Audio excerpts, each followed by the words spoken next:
বর্ষাকাল শুরু হওয়ার পূর্বেই কিন্তু বেশ কয়েকদিন থেকেই টানা বৃষ্টিপাত হচ্ছে এবং এই বৃষ্টিপাতের সময়ে কিন্তু আমাদের সবজি ক্ষেত্রে বিশেষ পরিচর্যা করতে হয়, বিশেষ করে আমাদের চারা গাছগুলোতেও।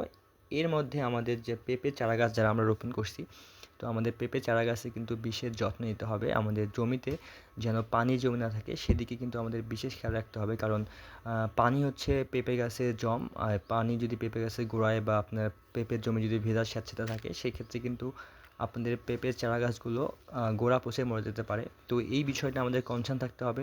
সেজন্য অবশ্যই আমাদের আমাদের জমিতে, যে জমিতে আমরা পেঁপে চারা রোপণ করছি, সেই জমিতে অবশ্যই পানি নিষ্কাশনের সুব্যবস্থা থাকতে হবে এবং এর পাশাপাশি আমাদের পেঁপে গাছের গোড়ায় যেন পানি জমে না থাকে সেদিকেও আমাদের কিন্তু বিশেষ খেয়াল রাখতে হবে।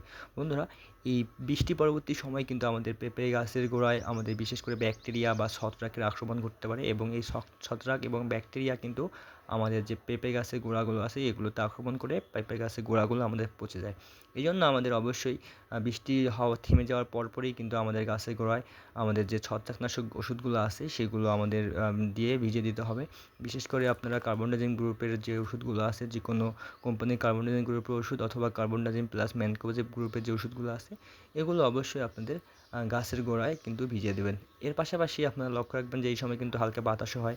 তো এই যেই গাছগুলি একটু লম্বা হয়ে গেছে সেই গাছের গোড়ায় কিন্তু খুঁটি দিয়ে দিবেন, কারণ খুঁটি না দিলে দেখা যাবে বাতাসের কারণে আপনাদের গাছের গোড়াগুলো বা গাছের মাঝে ভেঙে যেতে পারে, ফলে কিন্তু আমাদের পেঁপে গাছের চারাটি নষ্ট হয়ে যেতে পারে। আপনারা জানেন যে একটা পেঁপে চারা এখন প্রায় 25 থেকে 30 টাকা। সো সেক্ষেত্রে আমাদের এই একটা ছোটো খুঁটি যদি আমরা গাছের গোড়ায় দিতে পারি তাহলে কিন্তু আমাদের এই গাছটি বাতাসে ভেঙে যাবে না। বন্ধুরা, আমাদের দেখা যায় যে একদিন দুদিন পর পরই কিন্তু বৃষ্টিপাত হয়। আমরা অনেকে অলসতার কারণে কিন্তু গাছের গোড়ায় ছত্রাকনাশক দিই না। তো বৃষ্টি থেমে যাওয়ার পরেই আমরা দেখব রোদ ওঠে। এই রোদ আর বৃষ্টি পরবর্তী সময়ে কিন্তু এই ছত্রাকের বেশি আক্রমণ করে। তাই অবশ্যই বৃষ্টি থেমে যাওয়ার পরপরই কিন্তু আপনারা আপনাদের গাছের গোড়ায়, পুরো গাছ সহ ভিজিয়ে দিলে আরও ভালো, আপনারা অবশ্যই এই ছত্রাকনাশকগুলো দিয়ে আপনাদের গাছের গোড়াগুলোকে সুরক্ষা করবেন।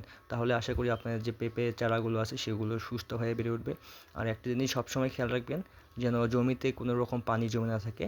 যদি পানি বের করার সুব্যবস্থা থাকে অবশ্যই সেটা বের করে দিবেন। আশা করি পেঁপে চাষের অনেকগুলো ভিডিও আমার এই চ্যানেলে দেওয়া আছে, আপনারা সেগুলো দেখলে আপনারা পেঁপে চাষ কীভাবে করবেন এবং কীভাবে করতে হয় সেটা জানতে পারবেন।